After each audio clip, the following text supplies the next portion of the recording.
ஸ்ரீமத் பகவத்கீதை 8வது அத்தியாயம் அக்ஷர பிரம்ம யோகம்.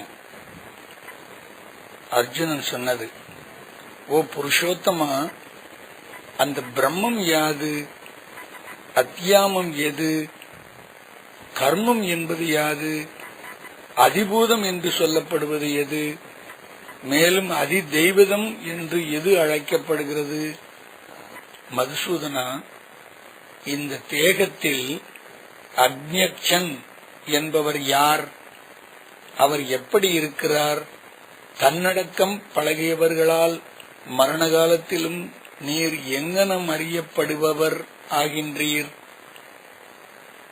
பகவான் சொன்னது, அழிவற்றதாயும் மேலானதாயும் இருப்பது பிரம்மம். அதன் சுவாபம் அத்தியாத்மம் என்று சொல்லப்படுகிறது. உயிர்களை உண்டு பண்ணி நிலைத்திருக்கச் செய்தலாகிய வேள்வி கர்மம் எனப்படுகிறது. 4.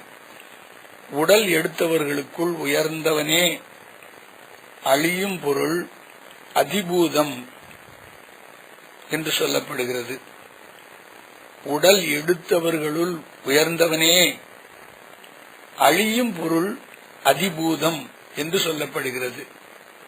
புருஷன் அதி தெய்வம் எனப்படுகிறான். இனி நானே ஈண்டு தேகத்தினுள் அதி யஜ்ஞமாகிறேன். மரண காலத்திலும் என்னையே நினைத்துக் கொண்டு உடலை துறந்து யார் போகிறானோ அவன் என் சொரூபத்தை அடைகிறான். இதில் ஐயமில்லை. மரண காலத்திலும் என்னையே நினைத்துக் கொண்டு உடலை துறந்து யார் போகிறானோ அவன் என் சொரூபத்தை அடைகிறான். இதில் ஐயமில்லை. குந்தியின் புதல்வா, இறுதி காலத்தில் எப்பொருளை எண்ணிக்கொண்டு ஒருவன் உடலை உருக்கிறானோ எப்பொழுதும் அப்பொருளையே பாவிப்பனாகிய அவன் அதையே அடைகிறான். குந்தியின் புதல்வா, இறுதி காலத்தில் எப்பொருளை எண்ணிக்கொண்டு ஒருவன் உடலை உருக்கிறானோ எப்பொழுதும் அந்த பொருளை பாவிப்பவனாகிய அவன் அதையே அடைகிறான். ஆகையால் சர்வகாலமும் என்னை நினைத்துக் கொண்டே போர் புரி. மனம் புத்தியை என்னிடத்தில் அர்ப்பணம் செய்தால் சந்தேகமின்றி என்னையே அடைவாய். பார்த்தா, வேறு விஷயங்களில் செல்லாது அப்பியாசம் என்னும் யோகத்தோடு கூடிய சித்தத்தால் தேஜோமயமான பரப்புருஷனை சிந்திக்கின்றவன் அப்புருஷனையே அடைகிறான்.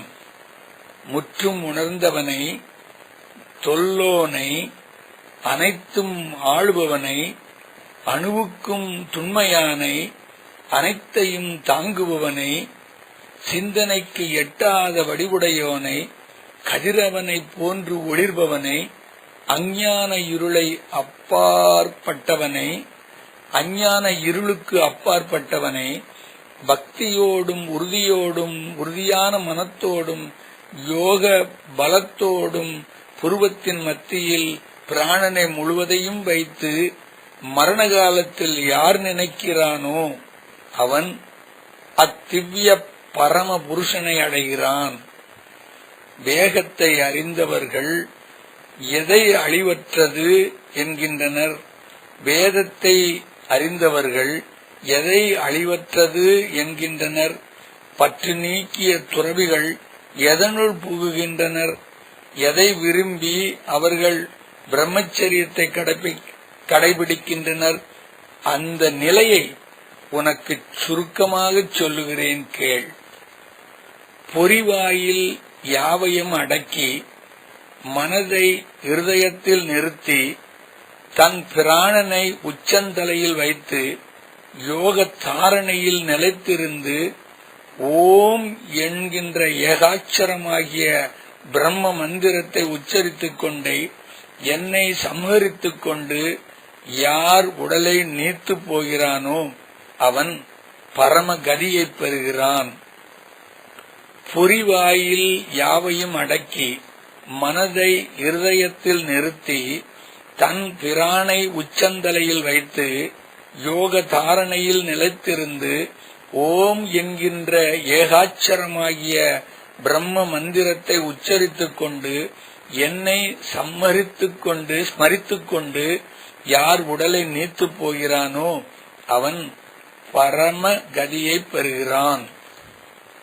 பார்த்தா, வேறு எண்ணமின்றி யார் என்னை நெடிது இடைவிராது ஸ்மரிக்கிறானோ அந்த ஒருநிலைப்பட்ட யோகிக்கு நான் எளிதில் அகப்படுகிறேன். பரம பக்குவப்பட்ட மகாத்மாக்கள் என்னை அடைந்து துன்பத்திற்கு இருப்பிடமும் நிலையற்றதும் ஆகிய மறு பிறப்பை எடுப்பது இல்லை. அர்ஜுனா, பிரம்மலோகம் வரையில் உள்ள உலகங்களுக்கு மறுபிறப்பு உண்டு. குந்தியின் மைந்தா, மற்ற என்னை அடைந்தவருக்கு மறுபிறப்பு என்பது இல்லை. 1000 யுகம் பிரம்மாவுக்கு ஒரு பகல் என்றும் 1000 யுகம் அவருக்கு ஓர் இரவு என்றும் அறிபவர் இராப்பகலின் தத்துவத்தை அறிபவர்கள் ஆகின்றனர். பிரம்மாவின் பகல் வரும்போது தோன்றா நிலையிலிருந்து தோற்றங்கள் யாவும் வெளிப்படுகின்றன. இரவு வரும்பொழுது ஒடுக்கம் என்பதனுள் அவை மறைகின்றன. அர்ஜுனா, அதே இந்த உயிர் தொகை பிறந்து பிறந்து இரவு வரும்பொழுது தன் வசமின்றி ஒடுங்குகிறது, பகல் வரும்பொழுது வெளிப்படுகிறது. ஆனால் அந்த அவ்யாக்தத்தை காட்டிலும் மேலான நிலையிலுள்ள அவ்யுக்தமானது ஒன்று உள்ளது. ஆனால் அந்த அவ்யக்தத்தை காட்டிலும் மேலான நிலையிலுள்ள அவ்யுக்தம் என்று ஒன்று உள்ளது. உயிர்களெல்லாம் அழியும் பொழுது அது அழிகின்றது இல்லை.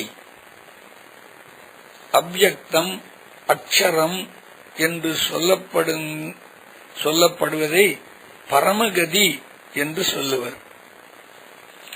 எதை அடைந்து உயிர்கள் திரும்பி வருவதில்லையோ அது என்னுடைய பரம பதம். அர்ஜுனா, உயிர்கள் எவனுள் இருக்கின்றனவோ, எவனால் அவை யாவும் வியாபிக்கப்பட்டும் இருக்கின்றனவோ அந்த பரமபுருஷன் அனன்ய பக்தியினால் அடையப்படுகிறான். பரதகுல பெருமகனே, எக்காலத்திலும் உடலை விட்டு போகின்ற யோகிகள் முக்தி அடைகின்றனரோ, எக்காலத்தில் போகின்றவர்கள் பிறக்கின்றனரோ அக்காலத்தை சொல்லுகிறேன் கேள். புகை, இரவு, கிருஷ்ணபட்சம், தட்சிணாயனத்தின் 6 மாதங்கள்,